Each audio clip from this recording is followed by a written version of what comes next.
ओम नमः शिवाय। हर हर महादेव। जय शिव शंभू। क्या कारण है कि आपके जीवन में इतने दुख खत्म होने का नाम नहीं लेते? एक दुख जाता है, दूसरा दुख आ जाता है। जीवन में जब से हम जन्म लिए हैं तब से दुखों ने हमारा पीछा नहीं छोड़ा है। ऐसा क्यों हमारे साथ बार बार हो रहा है? हम बहुत से उपाय करते हैं, बहुत से हल करते हैं, और हम तो जाने और अनजाने में कभी भी किसी व्यक्ति का बुरा नहीं करना चाहते, लेकिन फिर भी हमारे हिस्से में दुख क्यों है और इन दुखों से कैसे छुटकारा मिलेगा?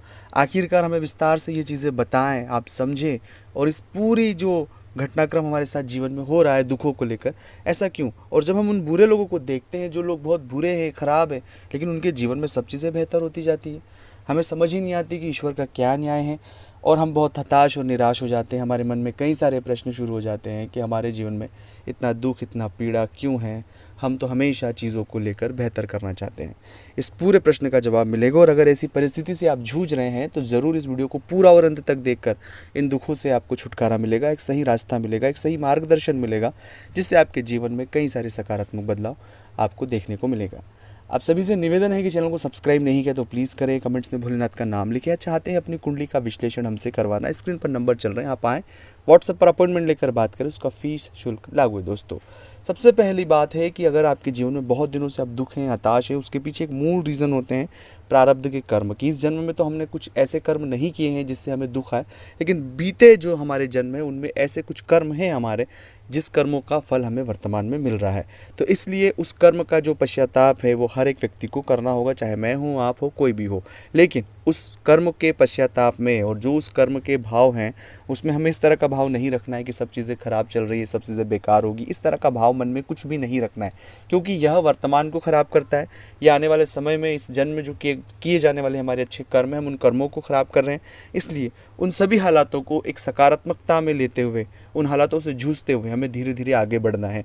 हमारे मन में कोई भी नकारात्मकता नहीं रखना है, हमें नेगेटिव नहीं होना है, तनाव में नहीं जाना है। हमें उन हालातों को फेस करना है। जब तक हम फेस नहीं करेंगे तब तक चीज़ें कुछ भी ठीक नहीं होगी। और ईश्वर का जो स्मरण है वो सबसे बड़ी सत्ता है, वो सबसे बड़ा दयालु और क्षमा करने वाला है। इसलिए जितना हो सके उतना अपने इन हालातों में नमः शिवाय का जाप करें, ओम नमः शिवाय का जाप करें। अब अपने इन हालातों में भी देखें कि इन हालातों में भी ईश्वर ने हमें सपोर्ट किया।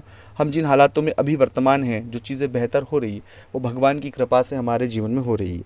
इसलिए जितना ज़्यादा हो सके शिव मंत्र का जाप करें, नमः शिवाय का जाप करें, अपने इष्ट मंत्र का जाप करें। अब जितना जाप करेंगे उतने आपके हालातों में एक सकारात्मक बदलाव देखने को मिलेगा। लेकिन कहीं भी नकारात्मक नहीं होना है, कहीं भी आपको बहुत ज़्यादा डिप्रेशन, तनाव या इस तरह की नेगेटिविटी में नहीं जूझना है। जो हालात है उन्हें फेस करना है, खुद को शांत रखना है। जो हमारा कर्म आप कर रहे हैं उन्हें पूरे डेडिकेशन के साथ उस कर्म को करते जाएं। धीरे धीरे धीरे जैसे ही वक्त बीतेगा और आप इन हालातों से बाहर हमेशा के लिए आ जाएंगे। लेकिन वर्तमान अगर आप अपनी परिस्थितियों में आप विचलित होंगे, आप अपने मन को भ्रमित करेंगे, आप बहुत परेशान होंगे, हताश होंगे, निराश होंगे, तो एक गलत डिसीजन आपके जीवन को पूरा बदल सकता है। तो इसलिए मेरा निवेदन है कि ऐसे हालातों में नमः शिवाय का जाप करें, खुद को धैर्य रखें, अपने हालातों को बहुत डीप ऑब्जर्वेशन करें कि कहाँ सही है, क्या गलत है। जितना हो सके कम बोले, कम बोलने की कोशिश करें, चीज़ों को समझने की कोशिश करें। अपने बुरे हालात हर एक व्यक्ति के सामने व्यक्त नहीं करें। जो भी चीज़ों के लिए एक जो नया रास्ता है उस रास्ते की तरफ आप जाएँ। इस तरह की जब कोशिश आप सकारात्मक करेंगे, ईश्वर आपका साथ देगा, और धीरे धीरे धीरे जो भी दुख आपके जीवन में चल रहा है आप उससे बहुत कम समय में बाहर निकल आएंगे। अपने अंदर, अपने आसपास, अपने घर के आसपास जो भी शिवालय हो, 2 वक्त शिवालय ज़रूर जाएं।